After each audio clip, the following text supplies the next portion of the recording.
Now, Granny, I realize that back home you are considered a doctor. But this is Beverly Hills. And you are not allowed to practice medicine here in Beverly Hills. Especially the way you practice it. Cutting off a person's hair and burying it in the ground overnight to cast a spell on his sickness. Now, Granny, this is it. No more doctoring. How's that? Very good, Chief. Very good indeed. That should stop, Granny. Fine. Now get up there and tell her.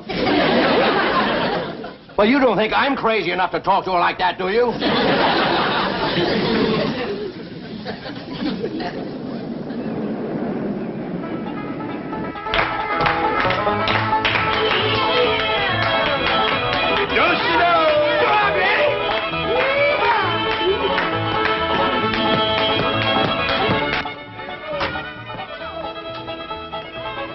A square dance?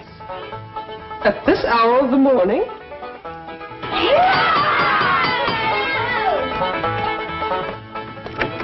Howdy there, Miss Hathaway. Come in. Howdy, Miss Hathaway. Look who's come out here to help us celebrate the holidays. Holiday? What holiday? What holiday? She can't mean that. She better not mean it. Granny, don't get riled up. Miss Jane is just greening us. She knows what day this is. Well, everybody knows what day this is. Oh, I guess it just slipped my mind. You're going to feel like a darn fool when I tell you. It's Possum Day. Remember, Niall? Of course she does. Anybody who disremembers ought to be stood up against the wall and shot. Granny, it just slipped her mind for a minute. It'd come back to her when she got downtown seeing the parade. Sure it would. Boy, I can't wait to see that parade. What time do they hold the Possum Day parade out here? Hey, I got a swell idea. We can watch it from Mr. Drysdale's office at the bank. Yeah, it looks right down on the main street. You get a good look at the possum juggler. Possum juggler? Yeah, that's the fellow. We got a good one back home. He can juggle 3 live possums in the air at the same time, whilst the 4th sits on his head and waves a little flag. How about it, Miss Jane? Can we watch the Possum Day parade from Mr. Drysdale's window? Oh, well, I'm afraid not. Of course not. What's the matter with me? They wouldn't have their banks open on Possum Day. Well, we could just leave early and get good places, couldn't we, Miss Jane? And until then, we're going to have us a hoedown. Come on, Miss Jane. I'm afraid I haven't time now. You see, I really came to deliver a message for Granny. Who from? Mr. Drysdale. I reckon he wants to thank you for curing him of his sickness. Well, it did take a heap out of me, Jed, throwing them spells. What's the message? Well, Mr. Drysdale says to tell you... Yes? Well... He says, Happy Possum Day!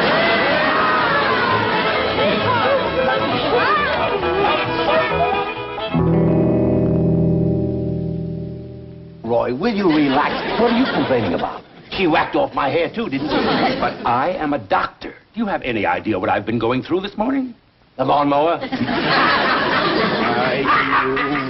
Now remember your Hippocratic oath? I have a few oaths for you that Hippocrates never even heard of. If word gets out that my hair was snipped off, buried by a little hillbilly witch doctor to cast a spell on my sickness, do you think I'd have one patient left?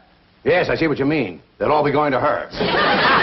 Drysdale, I am going to the state medical board, and when they get through with that little woman, she won't be able to prescribe an aspirin for her own headache. Oh, Roy, will you relax? I've already taken care of that. You have? My exact words you heard this morning, this very morning, I said, Granny, this is it. No more doctoring. And what did she say?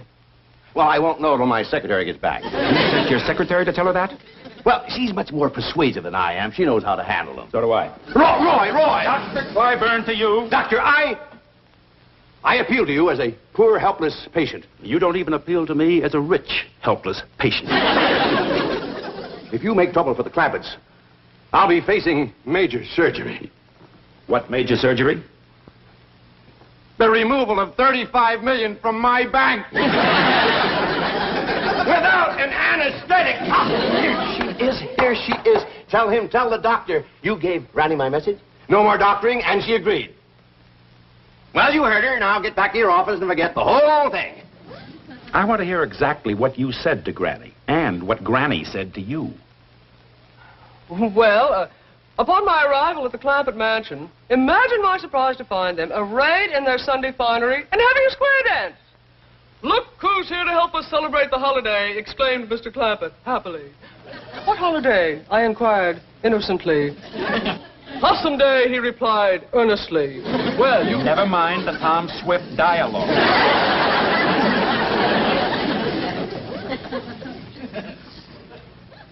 Did you tell Granny to stop practicing medicine? Well, not in those words, no. No, she said it in much stronger language. Let her tell me. And without the adverbs, please. I am a busy man. I still have a medical practice, as long as I keep my hat on.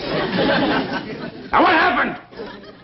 Chief, are you going to allow him to treat me this way? No, I'll do it. Now, what happened? Well, they kept asking if they could watch the Possum Day parade from your window here. That does it. Doc, listen. You listen.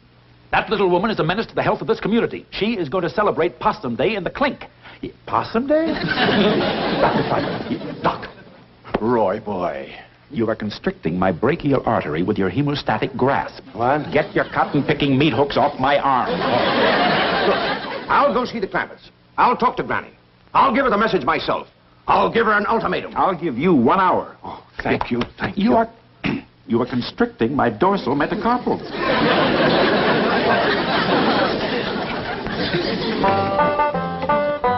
What all you got in here, Granny? Oh, just a few victuals to nibble at the parade. Any baked possum? Of course not. Don't you listen to him, Wendell. Jethro, you know it's against the law to eat possum on Possum Day. Oh, I was only spoofing, Uncle Jed. You know, maybe we don't need this little ladder at all. Find a good place to park the truck, and we could watch the whole parade right from the truck. I got a dandy place to park. Whereabouts, Jethro? Right smack dab in front of Mr. Drysdale's bank. You sure that's all right?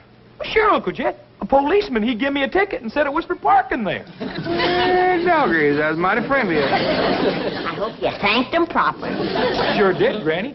Why, he said he was just giving me a $5 ticket this time, but next time he's going to give me a $10 ticket. Always remember that, Jethro. Folks appreciate politeness, especially in a young'un.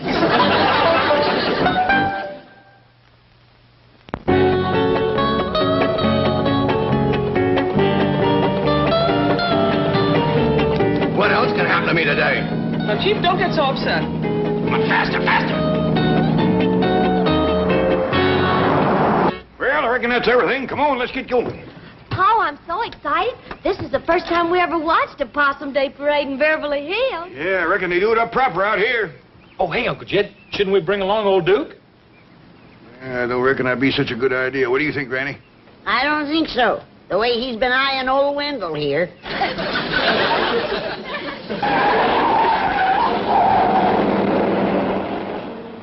It's Miss Jane and Mr. Drysdale. I reckon they's going to join us for the parade. Wait! Wait!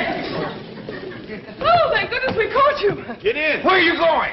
We're gonna watch the Possum Day parade from your bank. Well, I'm afraid there's not... Granny, Mr. Drysdale has something very important to discuss with you. Well, can he wait till after the parade? Yeah, we don't want to miss the possum juggler.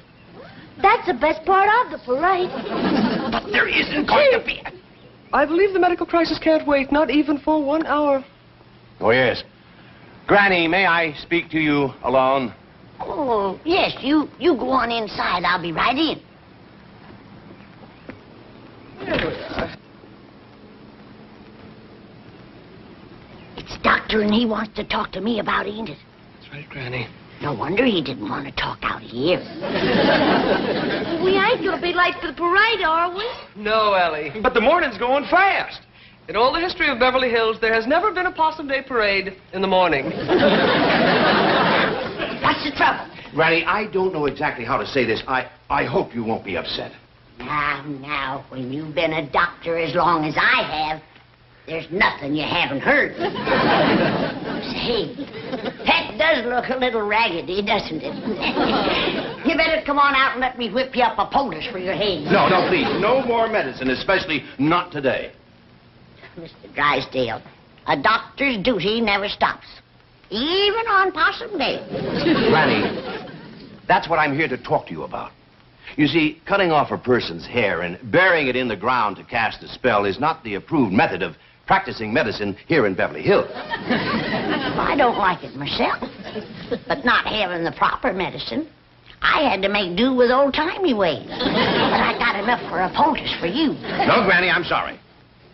Well, you'd like to have your hair back, wouldn't you? Well, not after it's been in the ground overnight, no. I mean to grow back. Oh, it will. It'll probably take a month or so. Not if I make you one of my hair-growing poultices. Granny, that's what I'm trying to tell you. You cannot do that anymore. Not out here. I can't, huh? Jed! Come in here! Oh, please, don't go back home. Don't leave Beverly Hills. We'll work out something. Yeah, Granny? Remember I whacked off Jed's hair clear across the back there? Yes? Show him what my hair-growing poultice did for you, Jed.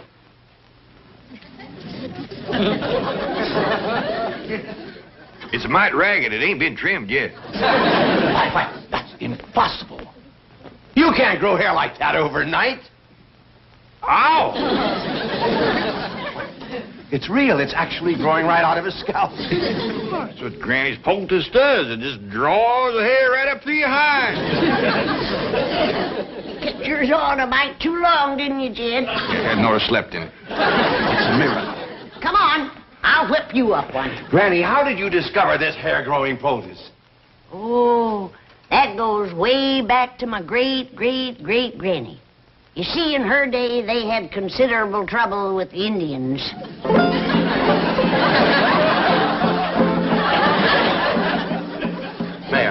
Mayor, Your Honor, it doesn't have to be a big parade. No, just a high school band, a few horses, a few banners.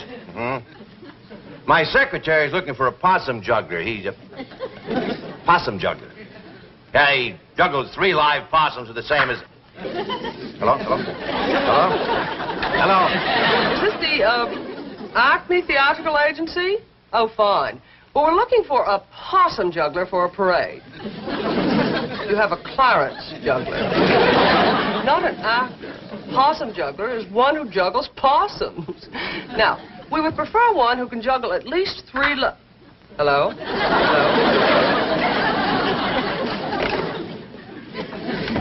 Oh, Dr. Clyburn, what a pleasant surprise. What's that? Oh, muscle spasm. That's what I meant by pleasant surprise. I was afraid I'd have to hobble all the way to your office. Don't do that. It might get worse. Here, let me see your foot. Oh. Don't do that. Oh, but Dr. Clyburn, I assure you, Mr. Drysdale is not in.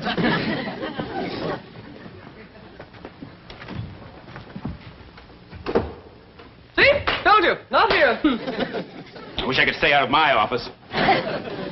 Have you any idea how it destroys the confidence of a patient to be examined by a doctor who keeps his hat on? The patient gets the feeling things aren't going well. The doctor's ready to skip out of town. Well, Dr. Clyburn, everyone knows you're the finest doctor in Beverly Hills. Now, don't try flattery on me. Now, what about Granny? Oh, that wasn't flattery. I didn't say it was. I just said don't try it. Now, what about Granny? Did Milburn speak to her? Absolutely. I drove him there myself. Did he lay down the law? Tell her no more doctoring? Or did he chicken out as usual? Oh, Mr. Drysdale is not one to chicken out. He has an excellent law record. Yes, I've heard it.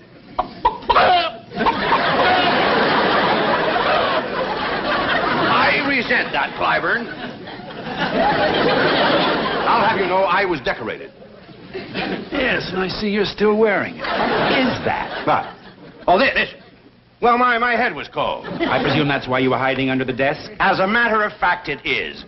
Now, I'm busy. Get going. What about Granny? I took care of Granny. I want the truth. What shall I do, swear in my honor as a banker? No, I want the truth. You don't have to worry about Granny. Now, go back to your own office. I'm busy. Well, I am running late. But if I hear as much as one rumor about Granny... Oh, howdy there. Hey, they's both here, Granny. Ain't this a stroke of luck? First we find the bank open so we can watch the parade from the window, and now here's Mr. Clyburn. I'm going to send your hair-growing poultice over by Miss Jane. Hair-growing poultice? Say, yours is coming along just fine. I made yours a mite looser because I didn't know just when you were going to use it. So you're still making medicine? I'm a doctor, ain't I? Better run along, Roy. Your patients are waiting. Oh, no. Oh, no. Oh, no. This is much more important. You heard him. Told her some, Jethro. Yeah, Granny. Please, wait. No. Better fetch a towel or that man's going to have an awful hairy forehead.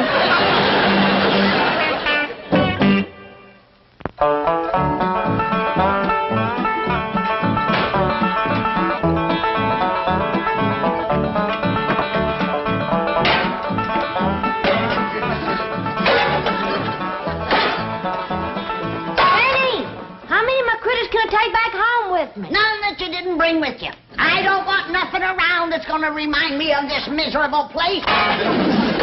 Well, how about my skunk? He won't take up no room. Leave him here.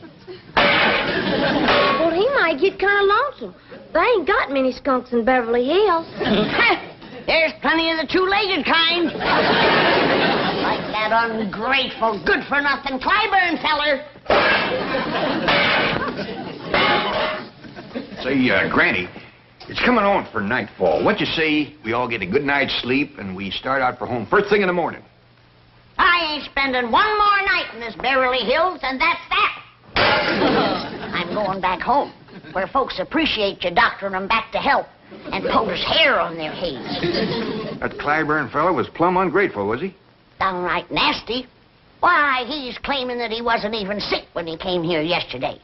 He says that Jethro put him to bed against his will. Why, he's even claiming that he's Mr. Drysdale's doctor. You don't say. I cured them both. Now he's wanting all the credit. Granny, let him have the credit. It ain't that, Jed. But it's the meanness of the man. Why, he yanked my poultice off his head and throwed it out the window. Then he poked his finger in my face, and he says he's gonna get after me with a doctor's board. What's a doctor's board? I don't know. But it must be big. He says 4 doctors sat on it. That's when Jethro came in. Right, Jethro? Yes, sir, Uncle Jed.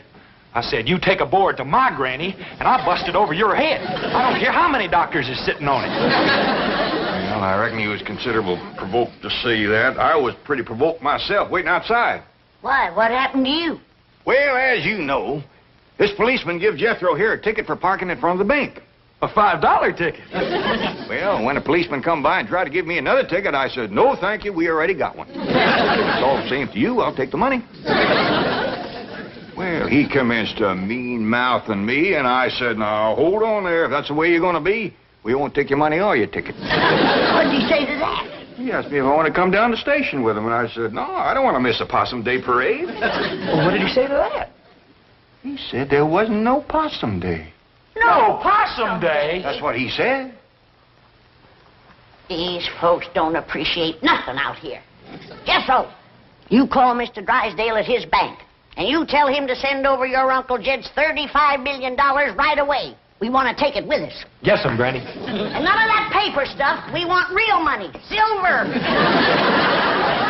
But, Jethro, listen to me.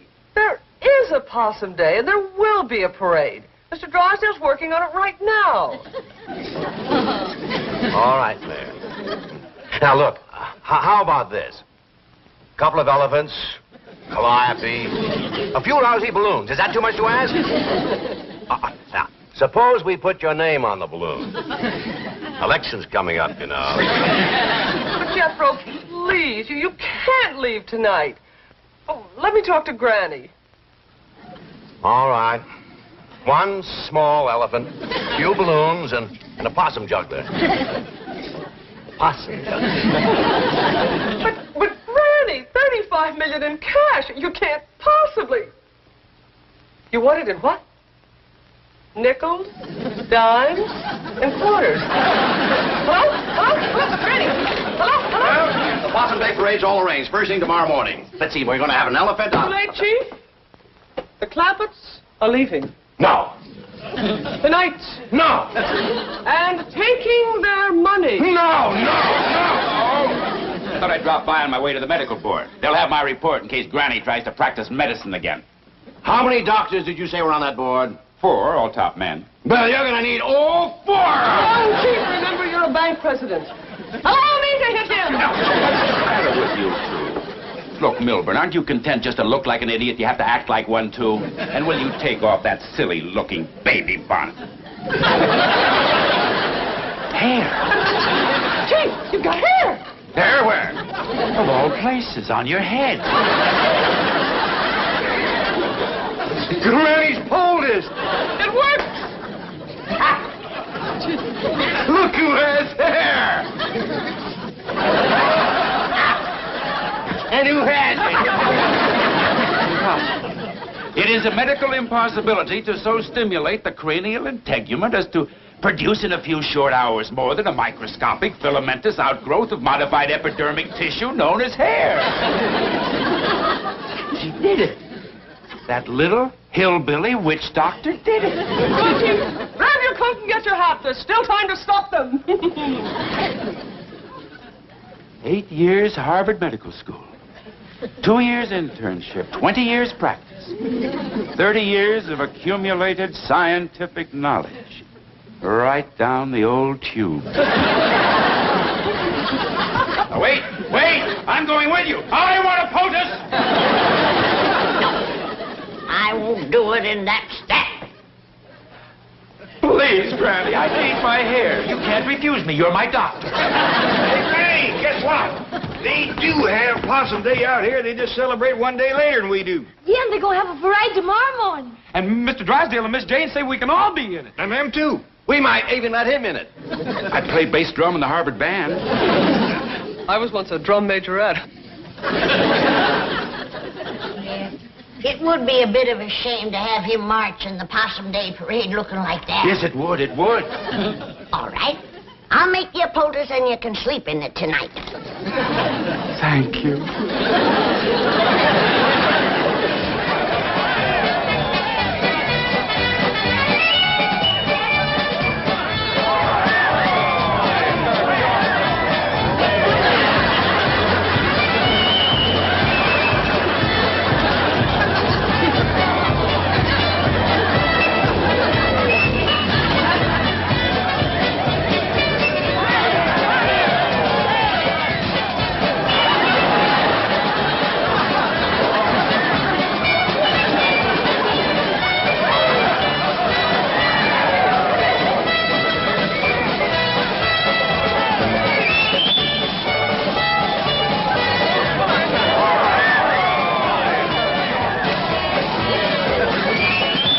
Dandy parade, ain't it, Granny? All except the possum juggler, sorriest I ever seen.